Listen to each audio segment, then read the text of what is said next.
નર્મદામાંથી જે નશાનો કાળો કારોબાર જે ઝડપાયો છે એના મુદ્દે હવે સાંસદ મનસુખ વસાવા બરાબરના ભડક્યા છે અને પોલીસની કામગીરી સામે મોટા સવાલો જે છે ઊભા કરી દીધા છે। શું છે સમગ્ર મામલો, તેના વિશે વિગતે ચર્ચા કરીએ। નમસ્કાર, હું છું પ્રથમ મોદી, આપ જોઈ રહ્યા છો નિર્ભય ન્યૂઝ। ગુજરાતમાં અને જોવા જઈએ તો નર્મદામાં છેલ્લા કેટલાય સમયથી નશાનો કાળો કારોબાર જે છે ચાલી રહ્યો છે।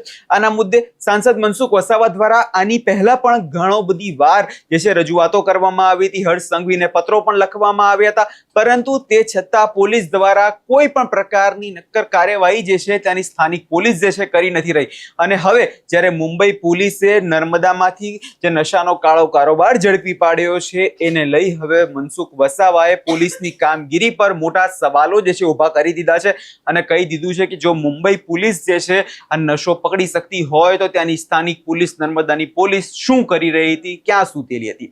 સૌ પહેલા મનસુખ વસાવાને સાંભળી લઈએ કે આ વિષયમાં તેમણે વધુમાં શું કહ્યું છે। પોલીસ સ્ટેશનનો મેં ઉલ્લેખ કર્યો હતો તે વખતે આંબલેથા પોલીસ સ્ટેશનનો પણ ઉલ્લેખ કર્યો હતો કે આંબલેથા પોલીસ સ્ટેશન એરિયાની અંદર ઘણા આવા અનેક પ્રકારના ગેરકાનૂની ધંધા ચાલે છે।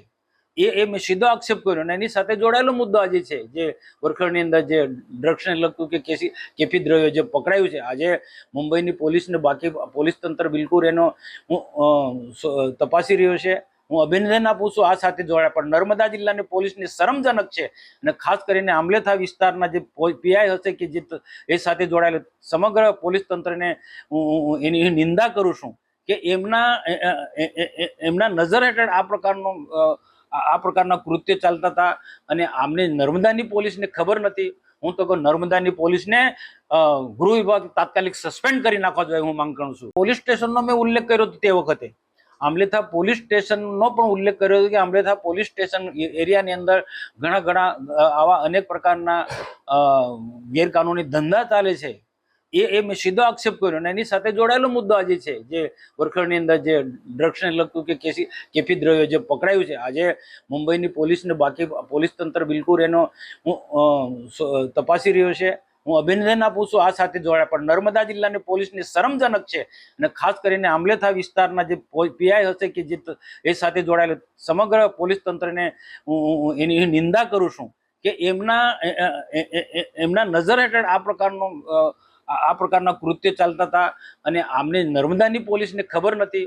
હું તો કહું નર્મદાની પોલીસને ગૃહ વિભાગ તાત્કાલિક સસ્પેન્ડ કરી નાખવા જોઈએ હું માંગ કરું છું। એટલે જે રીતે મનસુખ વસાવા આપણે અવારનવાર જોતા હોઈએ છીએ કે તેઓ સરકારની સામે જ ફળી જતા હોય છે અને વાત જોવા જઈએ યોગ્ય પણ છે, કેમ કે જે પ્રકારે છેલ્લા ઘણા સમયથી આ નશાનો કાળો કારોબાર ચાલી રહ્યો છે તેમાં ઘણી બધી રજૂઆતો કરવામાં આવતી હતી કે જે ત્યાંના જે યુવાઓ છે તેમનું યુવાધન બરબાદ થઈ રહ્યું છે, લોકો નશાના રવાડે ચડી રહ્યા છે, તે છતાં કોઈ પણ પ્રકારના નક્કર પગલાં જે છે સરકાર દ્વારા નતા ભરવામાં આવતા।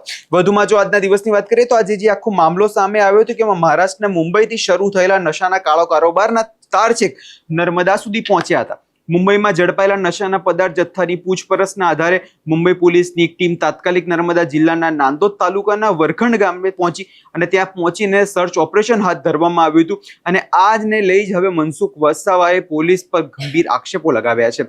મળતી માહિતી મુજબ એવી છે કે મુંબઈની એક હોટલમાંથી ત્યાંના 2 શંકાસ્પદને હાલતમાં ઝડપી પાડવામાં આવ્યા। આ આરોપોની જે હતા તેમની તલાશી લેવામાં આવી અને મોટી માત્રામાં નશાકારક પદાર્થો મળી આવ્યા હતા। મુંબઈ પોલીસે જ્યારે આરોપીઓની કડક પૂછપરછ કરી ત્યારે નશાકારક પદાર્થના તાર નર્મદાના નાંદોદના વરખડ ગામે સાથે જોડાયેલા હતા। ચોંકાવનારો ઘટસ્ફોટ જે મામલે થયો કે કડી મળતા જ મુંબઈ પોલીસની ટીમ ગુમાવ્યા વિના સીધા વરખંડ ગામે પહોંચી અને ત્યાં સ્થાનિક સ્તરે તપાસનો ધમધમાટ શરૂ કરી દીધો હતો। અને હવે જ્યારે આખો મામલો સામે આવ્યો છે ત્યારે મનસુખ વસાવાએ એવું પણ કહી દીધું છે કે મેં હજુ થોડા સમય પહેલા જ આ મુદ્દે નર્મદાના જિલ્લા એસપીને પત્ર લખીને રજૂઆત કરી હતી, પરંતુ મારી રજૂઆત છતાં પોલીસની ઊંઘ જે છે ઉડતી નથી।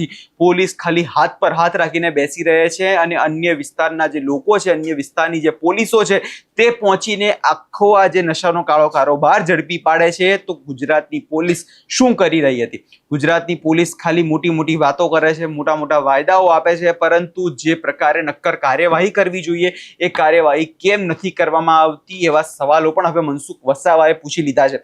હવે આ તમામ બાબતોને લઈ આગળ જોવાનું એ રહેશે કે શું આના પછી પણ પોલીસની ઊંઘ ઉડે છે કે કેમ। આ વિષયમાં તમારો શું અભિપ્રાય છે અમને કમેન્ટ કરી ચોક્કસથી જણાવજો અને અમારી ચેનલ નિર્ભય ન્યૂઝને લાઇક, શેર અને સબસ્ક્રાઇબ કરવાનું ભૂલશો નહીં।